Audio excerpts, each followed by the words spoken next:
Inilah cerita hari ini.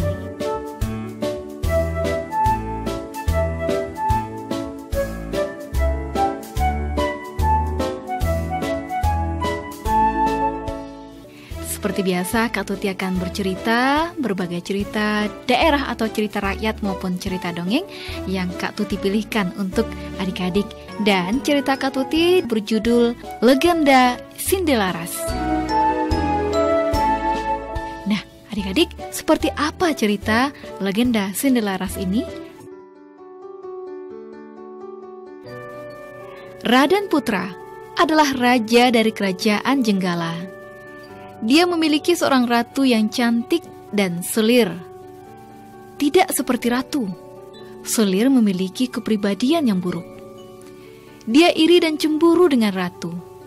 Jadi, dia berencana untuk membuat ratu meninggalkan istana. Selir kemudian meminta penyembuh kerajaan untuk membantunya dalam rencananya, adik-adik. Dan pada suatu hari, Selir berpura-pura sakit. Raden Putra disebut penyembuh kerajaan untuk memberikan perawatan kepada Selir. Apakah penyakit itu? Raden Putra meminta penyembuh kerajaan. Saya sangat menyesal, Yang Mulia. Dia sakit karena ratu menaruh racun dalam makanannya. Penyembuh kerajaan pastinya berbohong, adik-adik. Raden Putra syok dan marah mendengar penjelasan dari sang penyembuh kerajaan. Dia disebut ratu dan bertanya, apakah cerita itu benar? Tentu saja ratu membantah. Tapi Raden Putra tidak akan mendengarkan. Tolong Yang Mulia, kasihanilah. Aku benar-benar tidak melakukan apa-apa. Tangis ratu dalam air matanya. Kemarahan Raden Putra berakhir dengan sebuah keputusan. Ratu harus dibuang ke hutan dan dihentikan.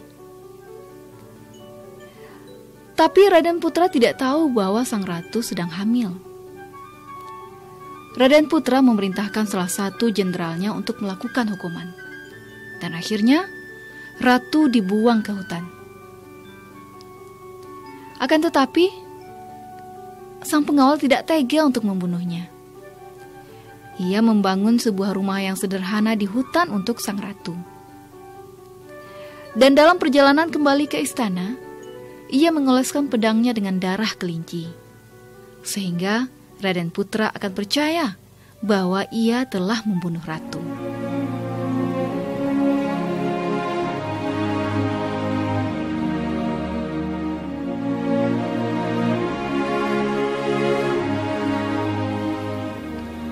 Setelah sekian lama, adik-adik, ratu tinggal sendirian di hutan. Dan beberapa bulan kemudian, ia melahirkan bayi laki-laki yang sehat. Bayi itu diberi nama Sindelaras. Ia sehat dan ia merupakan laki-laki yang sangat tampan. Dan pada suatu hari, sementara Sindelaras membantu ibunya untuk mengumpulkan kayu bakar, seekor elang menjatuhkan telurnya. Sindelaras membawa telur itu untuk dierami oleh ayam yang ada di belakang rumah mereka. Dan tak lama kemudian, adik-adik, telur itu menetas menjadi ayam.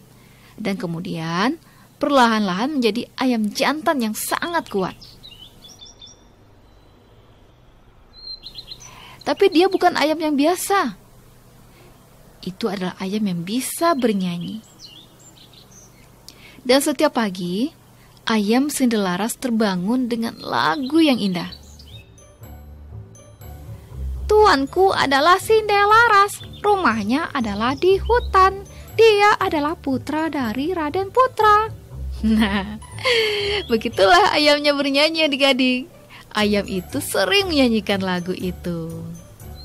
Nah, Sindelaras selalu bangun pagi-pagi dan mendengarkan dengan senang hati ketika ayam itu bernyanyi. Dia tidak menyadari makna dari lagu yang dinyanyikan oleh ayam itu. Dan hingga pada suatu hari, ia mulai berpikir, "Siapa Raden Putra?" Lalu ia bertanya kepada ibunya. Ratu kemudian menceritakan seluruh cerita. Dia juga mengatakan kepadanya mengapa mereka dilarang dan dibuang dari kerajaan sehingga mereka harus tinggal di hutan. Cinderella sangat terkejut dan ia memutuskan untuk pergi ke istana untuk bertemu raja, ayahnya sendiri.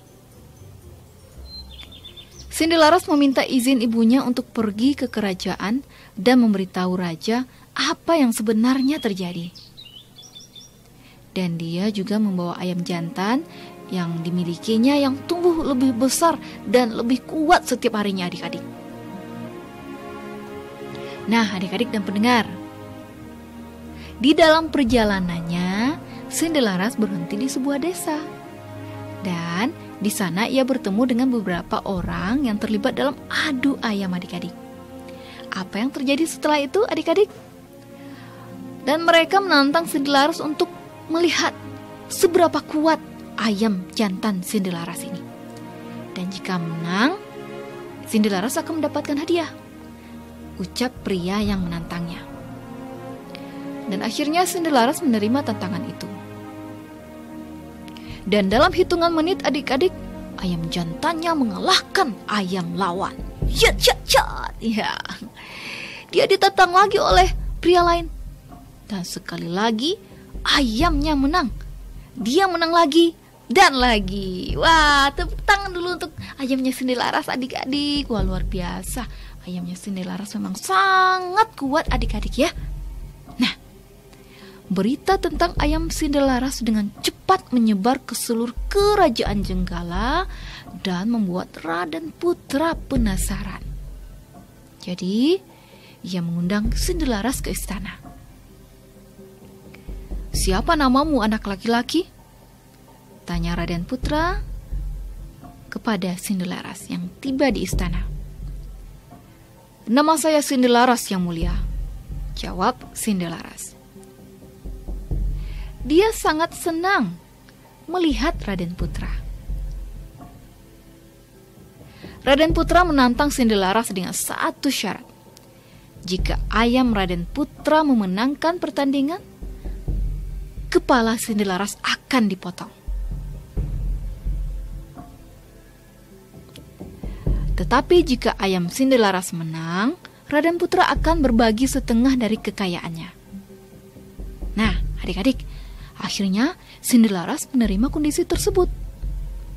Kompetisi ini diadakan di halaman depan istana.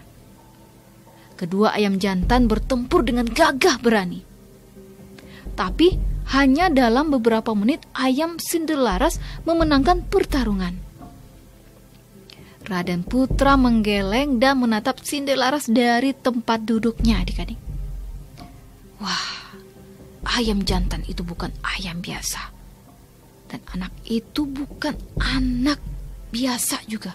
Siapa dia sebenarnya? Ucap Raden Putra. Raden Putra hendak bertanya ketika tiba-tiba ayam Cinderella menyanyikan lagu. "Tuanku adalah Cinderella, rumahnya adalah di hutan. Dia adalah putra dari Raden Putra." Lucu ya adik-adik suara ayamnya. Nah, Raden Putra terkejut. "Apakah itu benar?" tanyanya. "Ya, saya yang mulia. Nama saya Cinderella dan ibu saya adalah ratu," ucap Cinderella. Raden Putra menjadi sangat terkejut, adik-adik, dan langsung bertanya kepada jenderal yang telah membuang ratu ke tengah hutan.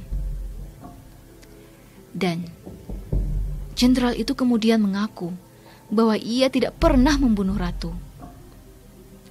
Dan kemudian penyembuh kerajaan juga mengakui kesalahannya. Raden Putra sangat terkejut. Akhirnya, dia segera pergi ke hutan untuk menemui sang ratu. Raden Putra sangat menyesali perbuatannya.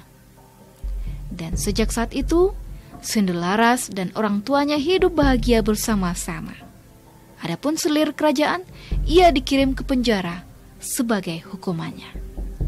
Nah, adik-adik dan pendengar, itulah akhir dari kisah cerita Cinderlaras ini. Cerita yang sangat menarik dan sangat menyentuh sekali. Akhirnya Cinderlaras berhasil menyatukan kembali kedua orang tuanya. Nah, hikmah dari cerita dari Cinderlaras ini adalah kita tidak boleh mempercayai perkataan orang begitu saja. Kita harus mencari tahu kebenarannya sebelum menghukum orang lain. Jadi adik-adik tidak boleh sembarang memberikan hukuman ya kepada teman-teman, kepada siapapun yang adik-adik temui ya. Tanyakan terlebih dahulu, teliti lagi, dan cari tahu kebenarannya. Semoga cerita ini dapat diambil hikmah dan juga dapat dijadikan pelajaran bagi kehidupan kita sehari-hari. Akhir kata, sampai di sini cerita Kak Tuti untuk hari ini. Semoga menghibur dan sampai jumpa.